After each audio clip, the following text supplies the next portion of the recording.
Welcome to We're Only Human, a podcast focused on blending research and practical advice to help today's HR, talent, and learning leaders improve business outcomes. Let's welcome your host, Ben Eubanks.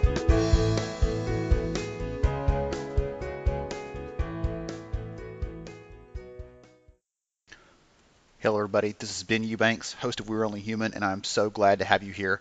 Today, I've got to be honest, I'm going to go a little fanboy. I am so thrilled to be able to interview, I don't know if I like the term heroes, but it fits, I guess. A couple years ago, I was speaking at an event, and right after me, a gentleman got up. His name was Chester Elton, and Chester talked about motivating, encouraging, rewarding your team to drive the best performance. And to be honest, I was blown away. Just a great presentation.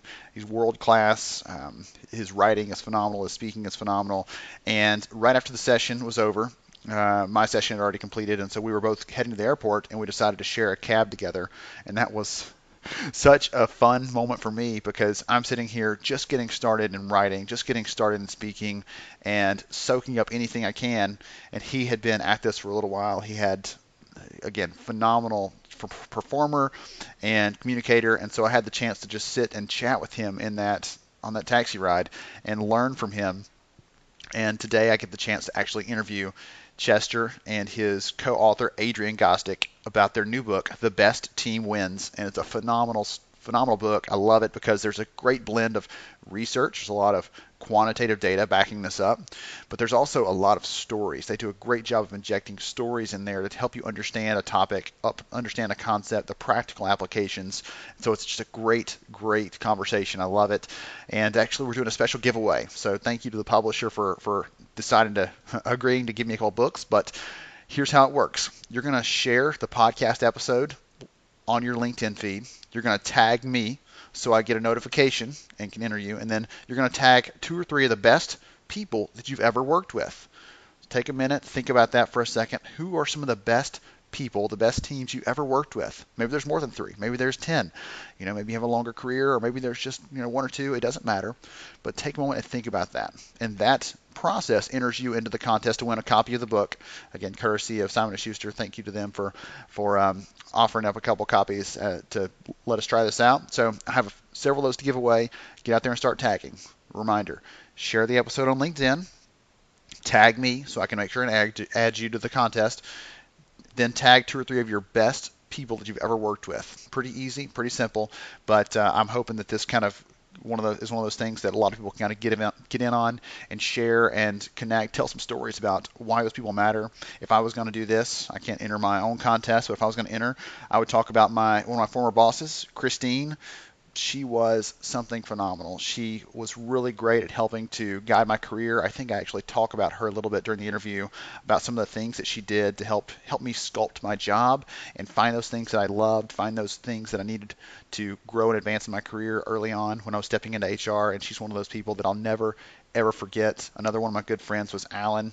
He really guided me and mentored me in my early days in HR and helped me to kind of see the bigger picture sometimes when I was very narrowly focused. And so again, there's so many people that I would love to recognize, but again, I can't enter my own contest. So tag those people, share those stories, help to spread the word about this book because again, it's phenomenal. It's one of those things that is going to help you, guide you, lead you to better performance from your people. And as HR leaders, that's one thing that we always are looking for.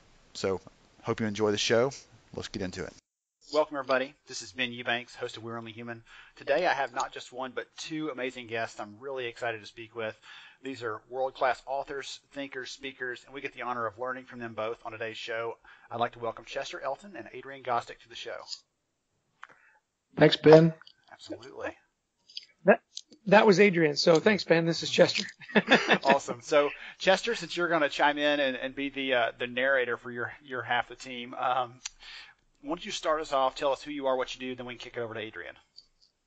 Sure. So my name is Chester Elton, and for about the last 20 years, Adrian Gostick, my good friend and co-author, we've been studying what it takes to create a great culture at work where people are engaged, enabled, and energized, and feel good about what they do. And we consult all over the world, and this book we're talking about is our 11th book together. We're really proud of it. So thanks for asking. Absolutely. Anything to add, Adrian? No, I think, Chester's covered it, is that, we get to work with a lot of great organizations around the world, helping them define their cultures. And our work has taken us into teams and really studying the challenges of modern teamwork. Absolutely. Yeah, I haven't read all 11. I didn't realize there were that many. Goodness. I don't know if it catches up on you or surprises you, but I haven't read all 11 yet, apparently.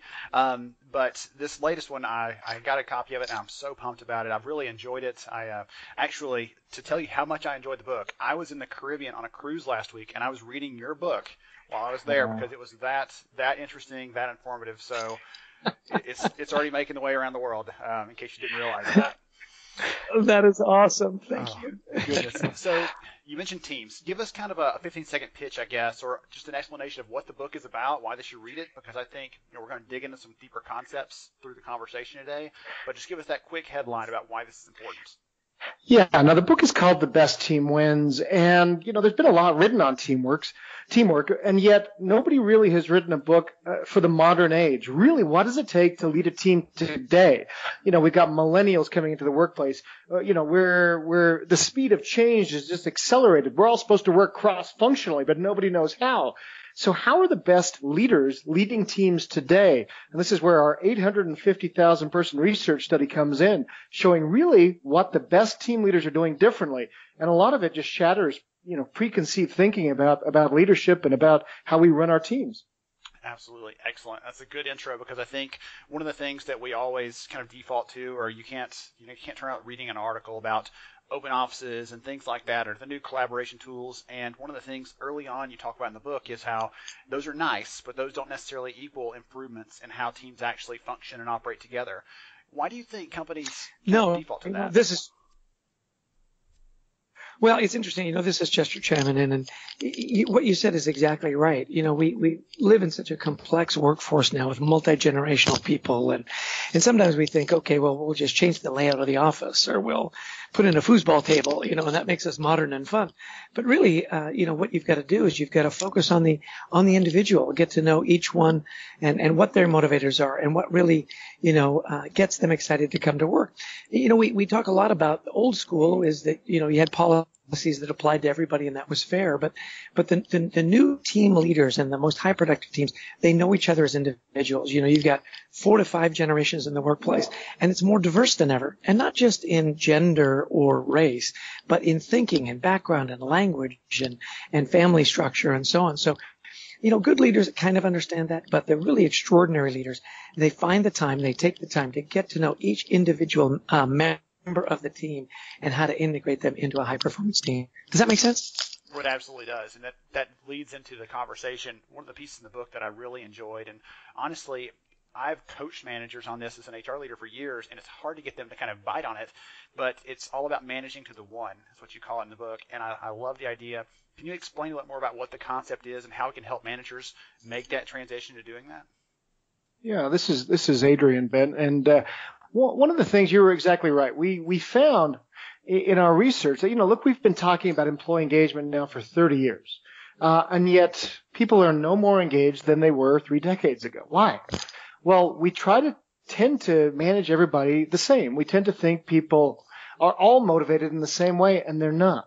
One of the things we've found in our research is that the number one driver right now of if you want to engage people is developing their careers. But it's something that has to be done very individually. Now, so we can paint with a broad brush that people want to have their careers developed. It doesn't mean they all want to become the CEO, but they want to learn and grow and try new things out. But we have to do that one by one by understanding really what motivates them.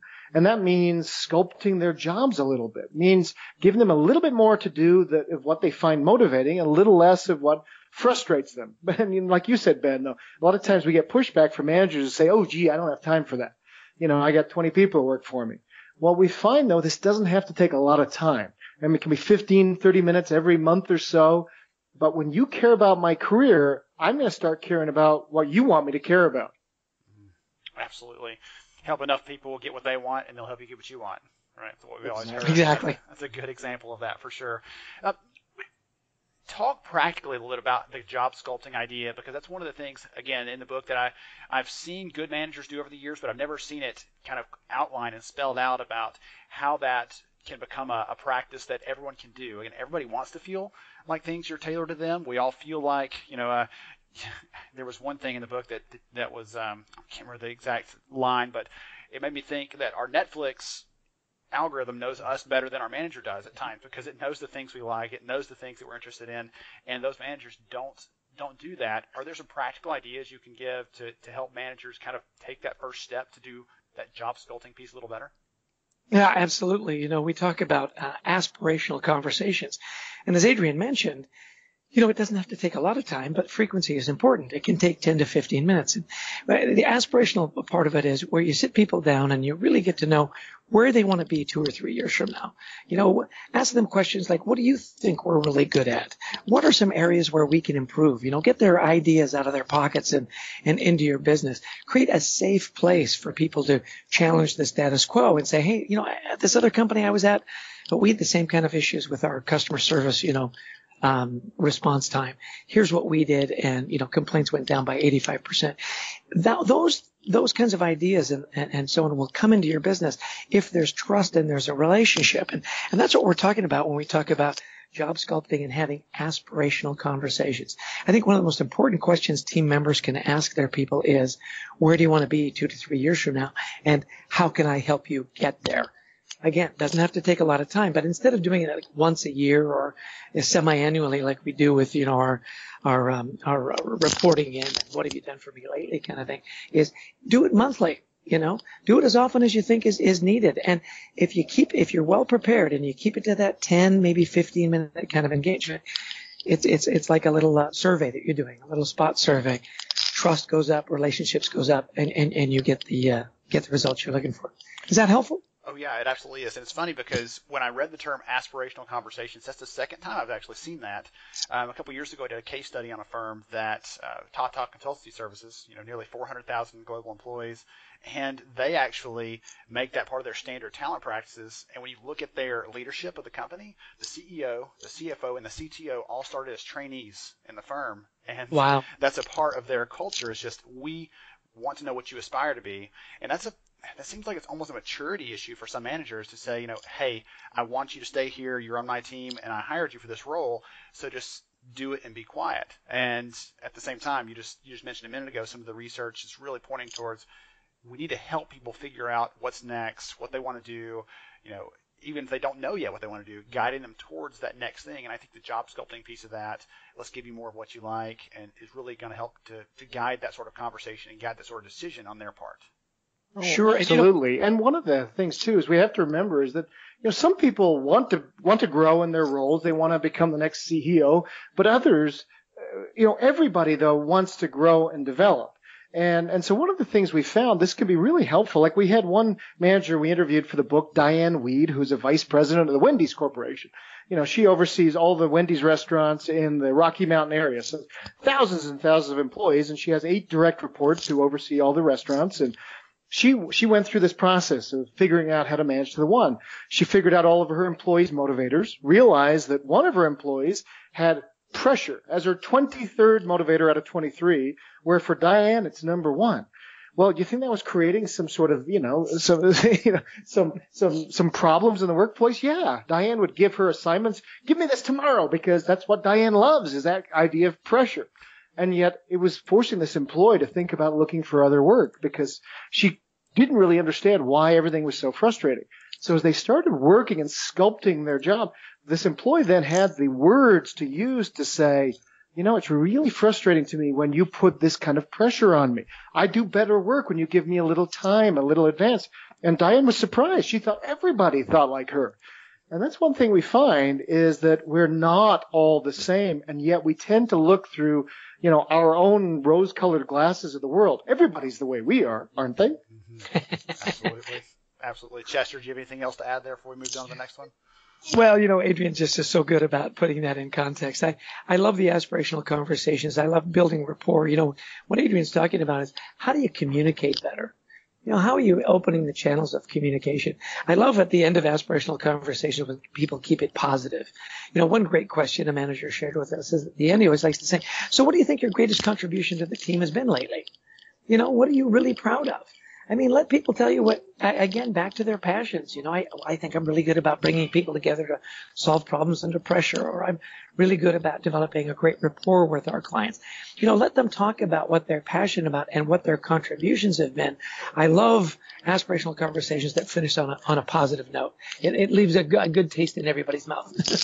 Well, one of the last points I'll make on that one, I think, is there was a piece in the book, a page that I read it and I laughed out loud actually because it's something that I loved. It said that people might actually like micromanagement from their leaders if it's focused on the right things, if it's focused on their career aspects, if it's focused on their growth versus focused just on, again, what have you done for me lately? Here's your checklist of tasks. Are you doing this, doing that? Here's how you do that.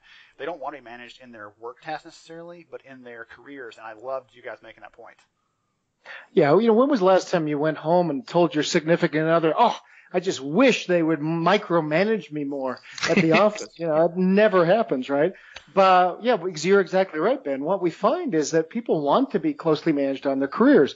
Career development has replaced pay as the number one reason why people leave an organization. We actually interviewed some of the leaders of the Harvard Business School's placement firm, and so these are the folks looking for jobs for the Harvard MBAs, and they have found that now instead of pay or career opportunities, it's actually career development that their graduates are looking for. When somebody says, we're going to make a commitment to helping you grow in your career. Every month we're going to meet with you as an organization, and your manager will do this to help you grow. Are you getting the right opportunities, the right training, the right cross-functional teams to work on, etc.? When they hear those words as a newly minted Harvard MBA, they're more likely to sign, we find. So, all of us are going to be much more engaged when somebody's worrying about this. It just makes sense. The question is then how do you do it? Yeah, absolutely. Well, speaking of taking a new job, let's jump topics just a little bit because this is another area that I found really fascinating. You guys talk about rapid onboarding in the book a little bit, and there's some really neat research behind that, and I'd love for you to touch on that a little bit because I want to talk about the importance of why it matters to onboard someone quickly, and then I want to talk about how they can get better at it. But can you speak to some of the research for a second before we jump into those? Well, sure. We took a look at traditional teams as opposed to modern teams. And traditional teams, you had time to get people situated and, bring them along. And you had months, sometimes a year to get people up to speed. Well, the reason it's so important now is because people are not staying in their jobs nearly as long as they used to. Baby boomers, if you had 3 or 4 different jobs, that was a lot. Now we're finding with the millennial generation, they're moving every year and a half, 2.5, 3 years. So you've got to get people up and productive as quickly as possible. Some of the ways that companies have done that is they bring people in right away and assign them mentors, or they have them talk to 3 or 4 key people that they're going to need to know. We did some really nice work with Danaher. And when they come into Danaher, they spend a lot of time acclimating people to the culture, sending them to different departments. And, I forget the name of the manager there, Adrian, that you talked with her at length, where she'd say, here are the 5 people that I want you to go to and get to know. They're going to help you get things done in the organization. Remember, she was amazing. Yeah, her name was Melissa Aquino, who's one of the vice presidents of Danaher. And if you're not familiar with Danaher, 70,000 employees, the 3rd fastest growing stock over the last 3 decades of any stock. And so it's one of these companies that is just really, really well run. And one of the things they do when they bring people in, and not a lot of companies can do this, but you do not do your job for full 3 months. In fact, you're touring the system. You're learning the Danaher way of doing business. You don't answer emails. You don't go to meetings. You are learning. And they find that this has cut turnover just dramatically, where people come in and they understand the importance of doing business in the Danaher way. And it's also one of the ways that they've become so wildly successful. Now, of course, your HR professionals listening to your show, Ben, can't do that, but what we can do is make onboarding more of a formal, rigid process. And as Chester mentioned, there's a lot of things we noticed and we outline in the book that great organizations are doing, like, creating an immediate sense of security in their people. creating affiliations. So they're creating relationships and networks from day one.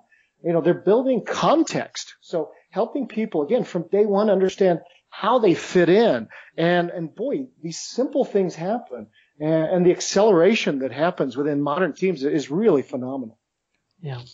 Absolutely. Well, that's the concept of really assimilating into the culture is one that I think is critical, because a lot of companies, again, they throw them in the deep end if they give them any training at all. If they give your computer, or you meet your manager on the first day, even I used to think that was table stakes, and now I hear that it's not be taken for granted in some cases, because it's just not as common for people to pay attention to those details that matter, and that's a critical honeymoon stage, I guess we call it, for the new hires and stuff. But I think that, again, that assimilation period, really getting them introduced to new people. I love the example of saying, hey, these are 5 people that you need to connect with and understand what they do, why they do it, and why they matter to your role, because those kind of things really matter for us in a tangible way when we're starting a new role. We have to do that usually by feel, close your eyes, feel your way around, hoping to stumble across the right people to help you do your job, because that's not a strategic way that most companies approach that. You're exactly right. It's kind of interesting. You talk about if you get a computer that works your first day, you meet your manager. That's best in class. And what we're finding is really the really great teams, the really extraordinary teams, they've got a discipline about it. They know when to expect you. They know who you're going to need to know.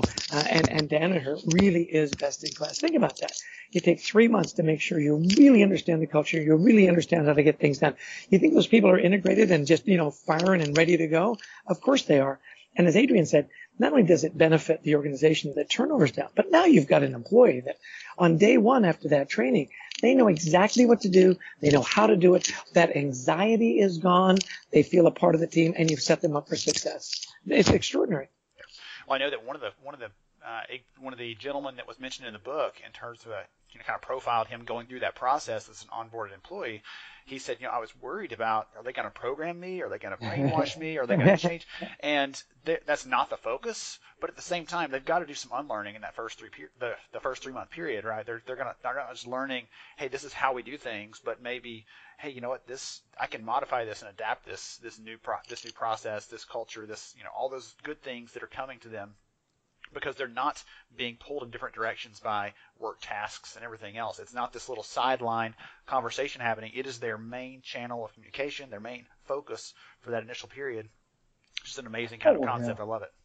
Yeah, and we've seen so many other great organizations that we profile in teams, like Netflix, when they bring somebody into their team, before you join, there's a 100-page slide deck. Now, there's only a few words on each slide, so it goes pretty quick, but they've really put some thought into this. This is their culture deck. And they send it to you before you join, and you flip through, and they're very simple concepts like, look, in our culture, we never say anything behind somebody's back that we wouldn't say to their faces. Little simple things like that. And they show how they apply, so that when you walk through the front door on your first day at Netflix as a programmer or whatever you are in the warehouse, you understand the culture and what's expected of you. So, as we mentioned before, we used to think that it took a year to get somebody up to speed. Now we have a couple of weeks. And this is how great organizations are doing it. They're becoming much more deliberate about helping define their team culture or their overall culture and how you are going to make an impact as an individual. Yes, absolutely. And I know the Netflix example, that was partially put out there because they were growing so quickly. Think about the impact of hiring a handful of people for your team and changing that makeup. Now, double, triple, quadruple that in a month or 2 months over a period of time, and see how quickly that could change things. And that was their way of kind of codifying what their culture looked like for those people that were coming in so quickly, right? Exactly. And really smart. Yeah. Just really smart. I think the key words, and Adrian used them, is to be intentional and have a discipline about it. Really figure out what it is to be a part of your culture. What does that mean? What is acceptable behavior? What is unacceptable behavior? And just hammer that home, whether it's through a slide deck or aspirational conversations or interactions with your team. Culture is an everyday thing. And the team leaders have to make sure that every day they're modeling that successful behavior. And, to that point, at the back half of our book, we give 101 tips on how to engage your team. little things that you can be doing all the time to reinforce those good behaviors. So when you say, what are some tips for managers? Well, we literally culled all our great contacts, all those great case studies, and came up with 101 little tips to help you do exactly that. Well, good. If you can't leave us hanging, Chester, come on, give us one or two. Well, my favorite one is cheer for your home team. We talk about this all the time. There used to be this big thing about work-life balance. Well, since the invention of the smartphone, there is no work-life balance. There's there's just work. I work 24/7, and I love the expression now where there's work-life harmony. That's what you're looking for, is harmony. And a big part of that, of course, is your family. So all these things that we put together, 850,000 surveys, 50,000 motivator surveys, all these case studies, it will make a great team for you at work. It's rock solid. The thinking, the case studies, and so on. Don't the people that are the most important people in our lives, our spouses, our partners, our kids, our extended family. So these aspirational conversations, these being kind, what is our culture, what is acceptable behavior, and so on. These applications make for great families too. And I think that was one of my really fun takeaways of all the research we did. Excellent. Wonderful. So, goodness, this has been really excellent. So tell me, guys, any closing comments, any ideas? This is your last chance to encourage someone, I think, to pick it up, because I'm going to do it heartily. I'm highly recommending it. The Best Team Wins. It's a wonderful book. And again, I enjoyed it so far, and I've already got my notes, my Post-it notes in there to go back through and highlight some things and take them back out and gently, kindly, but firmly coach some people in my own life that need to hear some of these things. But any last comments or ideas that are worth sharing here that you think people need to know? Well, I'll give one last one before we close, Ben. And thanks again for your interest in our work and your support. That's really heartening. One of the things that I probably would say is that the way we have done business in the past no longer is going to work in this day and age. We all know we live in this volatile, complex world that's changing so rapidly. Well, we have to make a change ourselves. And it is not making a change with using more technology or more tools. It is actually getting back to understanding some of the soft things, helping people develop their careers, thanking people, understanding a clear mission and articulating it. So what we have found actually is the best modern team leaders are softer than their peers. They still have hard as flint edge to them in the business side. But when they're working with their people, they really understand the heart, and because of that they're able to accomplish great things. Excellent. Love that. I would piggyback on that really quickly. We found that, the old school was you looked at experience and CV and education and so on. And those made for, good managers because they were technically capable. The really extraordinary managers had those soft skills. They cared about their people. My favorite story in the book is the commander of the International Space Station, the guy we got to know. And it was really interesting. He said, we exceeded every expectation in the 6 months we were up there. His name was Chris Hadfield. He's Canadian. And he said, but the reason we excelled is because we had an unwritten rule that every astronaut had to perform a random act of kindness for every other astronaut every day. And because of that, we never had heated arguments. We never had hurt feelings. And they were simple little things like, I'll clean up. I'll do the calculations. Let me cook dinner. But the message is very clear. I care about you as a person. I'm cheering for you. I'm here for you. I'm going to pitch in. I love you. And I think that's the soft skills that great team leaders and great teams understand. They do random acts of kindness for each other that builds this extraordinary culture of productivity. I just love that concept, and it's an everyday kind of thing. Absolutely. That's a great point to end on. Thank you. So if someone wants to learn more about you guys, the work you're doing, or find out more about the book, what's the best way to do that? Oh, the book is available everywhere good books are sold, and thecultureworks.com. That's thecultureworks.com is our corporation site, and we'd be happy to have you there. There's some great giveaways if you buy the book in the next little while here. So, and thanks again for your interest, Ben. We much appreciate it. Yes, sir. Thank you to both of you. You bet. Absolutely. Thanks again, gentlemen, for your time. This has been truly phenomenal. I hope the book does just as well as your previous releases and that this message spreads because it's desperately needed. To the rest of you out there in the listening audience, I hope you enjoyed today's episode. This has been Eubanks of We're Only Human, and I'll catch you next time. Thank you for listening to We're Only Human. Please take a moment to share this episode with another HR leader who might see it as a valuable resource in their daily work. For more information about the podcast and to see all our show archives, please visit upstarthr.com.